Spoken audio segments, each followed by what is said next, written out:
Hi friends, तो आज के इस वीडियो में हम पढ़ने वाले हैं मेजरमेंट एंड एक्सपेरिमेंटेशन का सेक्शन बी को डिस्कस करेंगे, जिसमें हम वर्नियर कैलिपर और स्क्रू गॉज को पढ़ेंगे। तो चलिए वीडियो को शुरू करते हैं बिना किसी देरी के। Measurement and experimentation, measurement of length. वैसे तो हम लेंथ को मेज़र करने के लिए बहुत सारे इंस्ट्रूमेंट की ज़रूरत पड़ती है, जैसा कि मीटर रूलर, वर्नियर कैलिपर और स्क्रू गॉज। इन इंस्ट्रूमेंट से हम लेंथ को मेज़र करते हैं। वैसे तो हम सारे फिजिकल क्वांटिटी को मेज़र करने के लिए हमें इंस्ट्रूमेंट की ज़रूरत पड़ती है।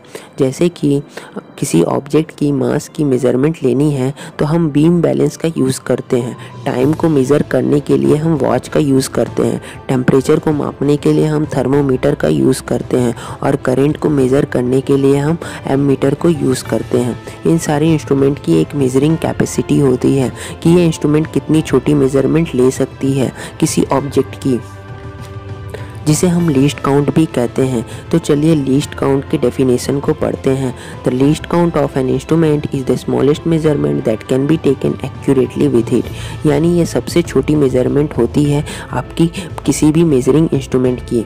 जैसे कि एक एग्जांपल से हम इसे समझते हैं। आपकी जो मीटर रूलर है उसकी जो लीस्ट काउंट होती है 0.1 सेंटीमीटर होती है, या फिर हम कह सकते हैं कि यह 1 मिलीमीटर के इक्वल होती है। यानी 0.1 सेंटीमीटर को हमने मिलीमीटर में कन्वर्ट करके बोला है, डिफरेंट चीज़ नहीं है। यह मीटर रूलर की सबसे छोटी मेजरमेंट होती है। यानी हम मीटर रूलर से सिर्फ first decimal place of centimetre तक ही मेजरमेंट ले सकते हैं। जैसा कि 1.1 सेंटीमीटर, 1.2 सेंटीमीटर, 2.1 सेंटीमीटर, 3.5 सेंटीमीटर तक ही मेज़रमेंट ले सकते हैं।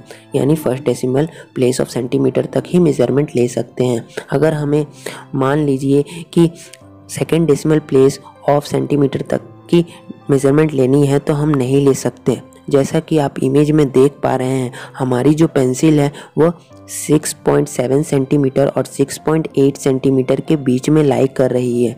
यह आपकी 6.71 और 6.72 और 6.75 सेंटीमीटर कुछ भी हो सकती है, पर हम इसे मेज़र नहीं कर सकते आपकी मीटर रूलर से। इसे मेज़र करने के लिए हमें दो इंस्ट्रूमेंट की ज़रूरत पड़ती है, जैसा कि वर्नियर कैलिपर और स्क्रू गॉज।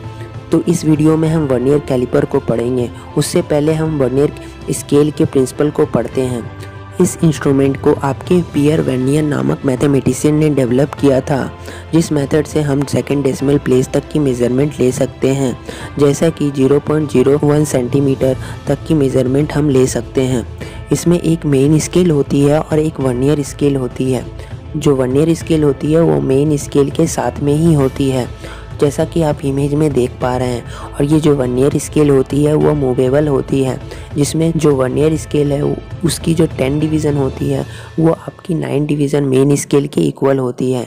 यानी आपका जो 10 डिवीज़न का जो लेंथ होता है वर्नियर का, वो लेंथ आपका 9 डिवीज़न मेन स्केल से इक्वल होती है।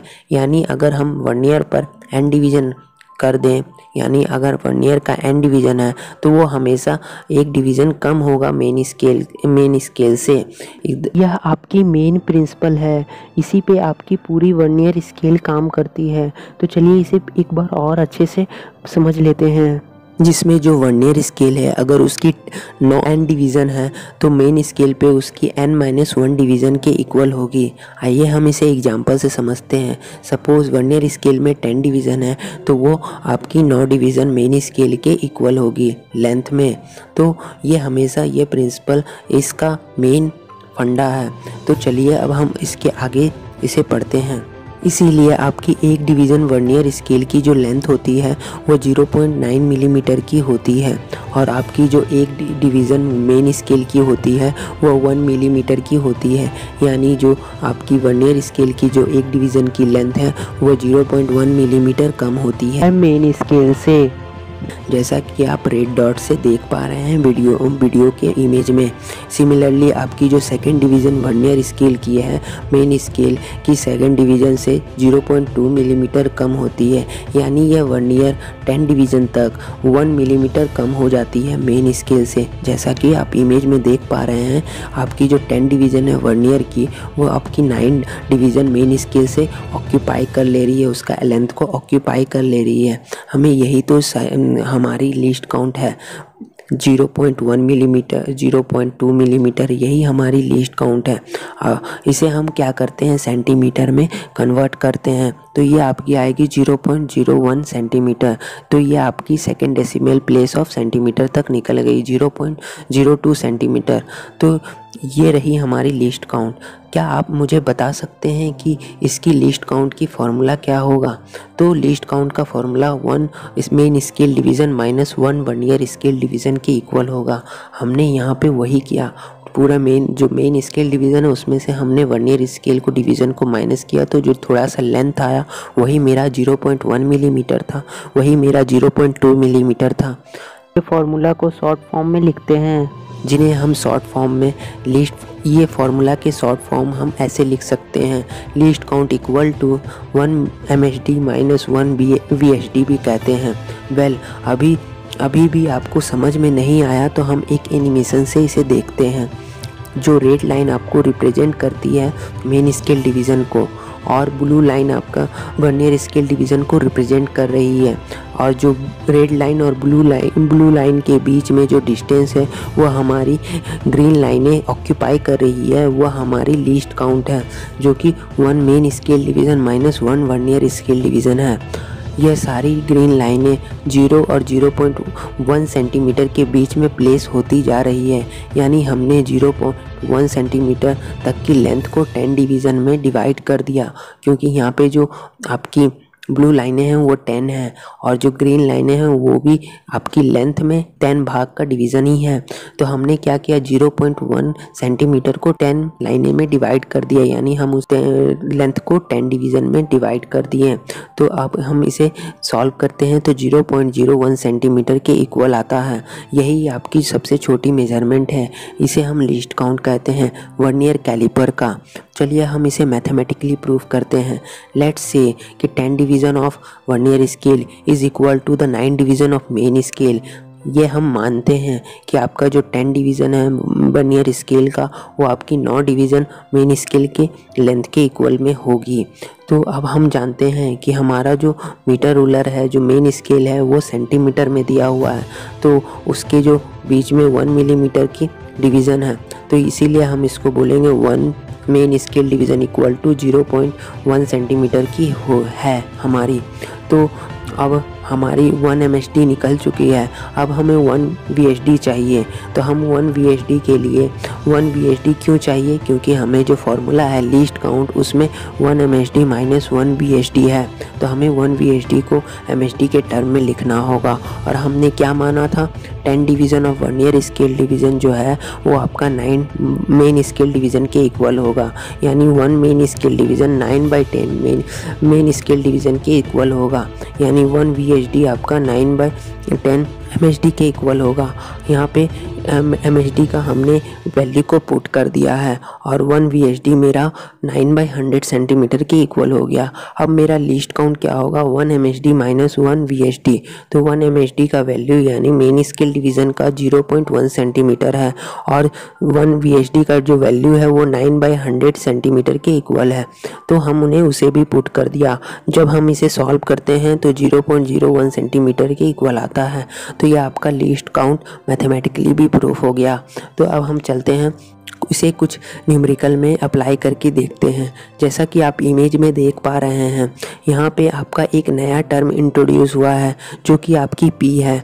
P आपकी कुछ नहीं बस number of vernier scale division जो कि किसी भी मेन स्केल डिवीज़न से कोइंसाइड कर रही है। यहाँ पे आप देख पा रहे हैं कि जो वर्नियर स्केल की जो 5th डिवीज़न है वो मेन स्केल के किसी भी डिवीज़न से कोइंसाइड कर रही है, यानी यहाँ पे P का जो वैल्यू है वो 5 है। तो यहाँ पे P का वैल्यू 5 हो जाएगा। तो वर्नियर स्केल रीडिंग आपका क्या आएगा, P into least count. P क्या है आपका 5, लीस्ट काउंट अभी हमने निकाला 0.01 सेंटीमीटर के इक्वल होता है, तो ये 0.05 सेंटीमीटर हो जाएगा।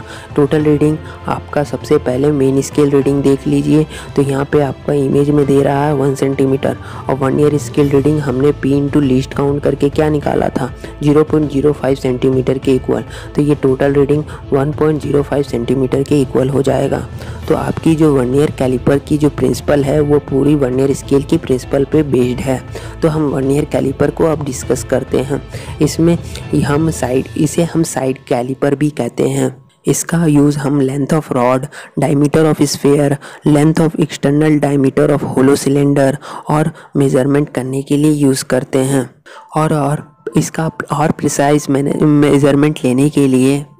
और प्रिसाइज मेज़रमेंट लेने के लिए हम वर्नियर स्केल को 20 डिवीज़न, 25 डिवीज़न और 50 डिवीज़न में भी बांट सकते हैं, जो कि आपकी 19 डिवीज़न, 24 डिवीज़न और 49 डिवीज़न मेन स्केल के इक्वल होगी, as according to the vernier scale principle, जो कि आपकी वर्नियर साहब ने हमें दिया था। वर्नियर साहब ने कहा था कि जो मेन वर्नियर स्केल होगा उससे एक कम होना चाहिए मेन स्केल का डिवीज़न, तो वही हो रहा है। 20 था वर्नियर स्केल का जो डिवीज़न, तो यहाँ पे 19 के मेन स्केल डिवीज़न के इक्वल होगा। 25 है तो 24 मेन स्केल डिवीज़न के इक्वल होगा। 50 है तो 49 मेन स्केल के डिवीज़न के इक्वल होगा। इसमें भी आपकी टोटल रीडिंग वही main scale reading plus vernier scale reading के इक्वल होगा। और याद रखिए vernier scale reading P into least count है।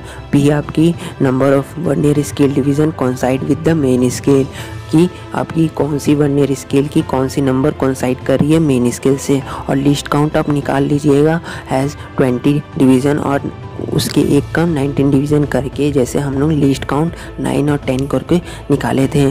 तो अब हम चलते हैं वर्नियर कैलिपर के कुछ इंपॉर्टेंट पार्ट्स को डिस्कस करते हैं। तो इसमें सबसे पहला जो इसका पार्ट्स है, जैसा कि आप इमेज में देख पा रहे हैं, आपको रेड लाइन से दिख रहा है outside jaw, to measure the length of the rod, diameter of sphere, external diameter of hollow cylinder. तो इसका हम लोग यूज़ करते हैं लेंथ ऑफ रॉड नापने के लिए, डायमीटर ऑफ स्फीयर नापने के लिए, external diameter of hollow cylinder को नापने के लिए यूज़ करते हैं। Inside jaw to measure the length of the diameter of hollow cylinder और पाइप, इसका हम लोग यूज़ करते हैं होलो सिलेंडर और पाइप का मेज़रमेंट करने के लिए, उसके अंदर का डायमीटर नापने के लिए।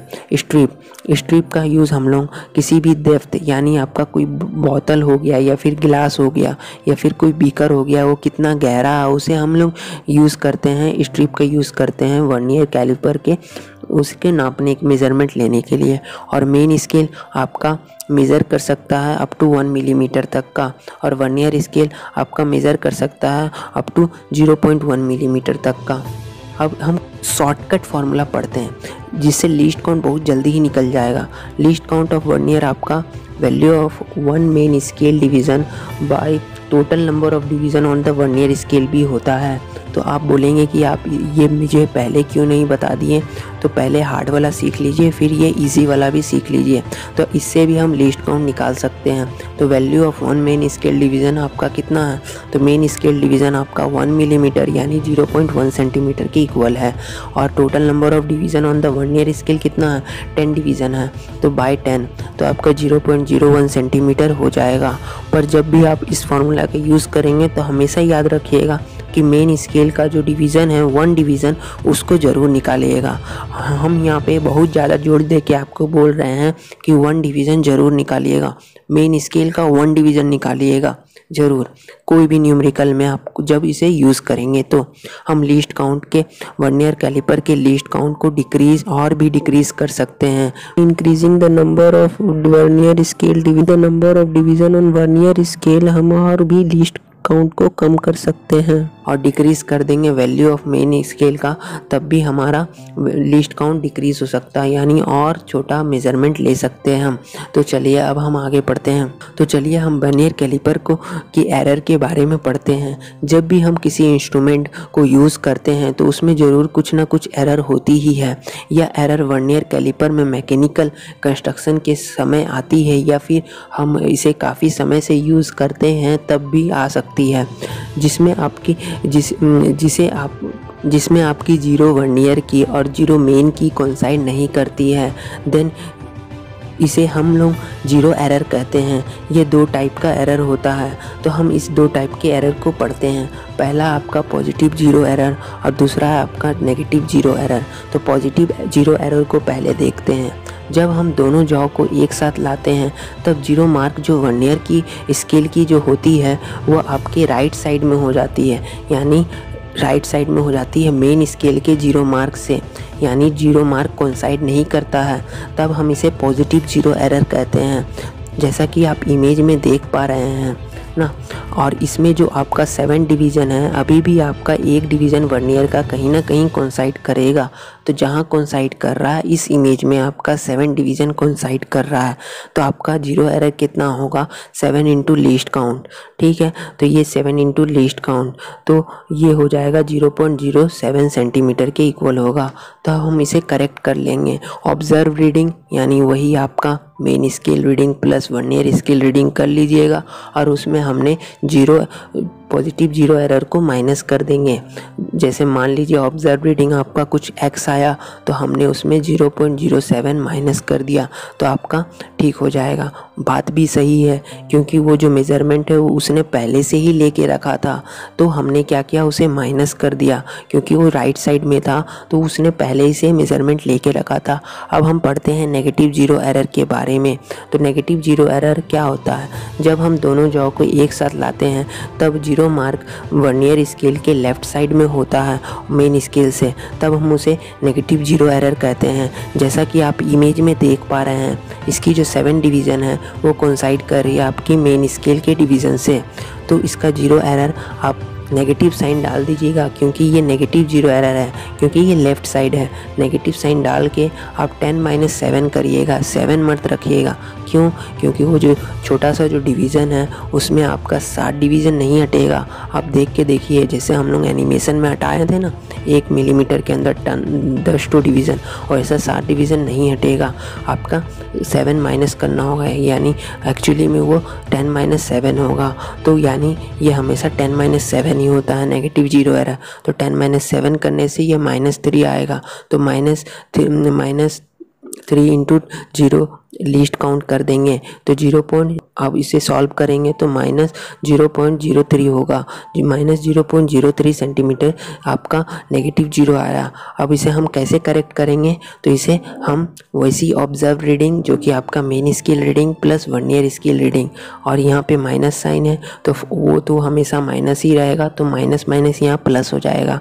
बात सही है, पहले से ही उसने लेंथ को और कम मेज़र करके रखा था, तो हमने क्या किया, इस लेंथ को हमने प्लस कर दिया, यानी यहाँ पे जो माइनस है वो माइनस माइनस प्लस हो गया। ये तो आपका बेसिक मैथ है। आज के लिए हम इतना ही डिस्कस करेंगे, अगली वीडियो में हम स्क्रू गॉज को पढ़ेंगे। तब तक के लिए bye bye, see you later my friends.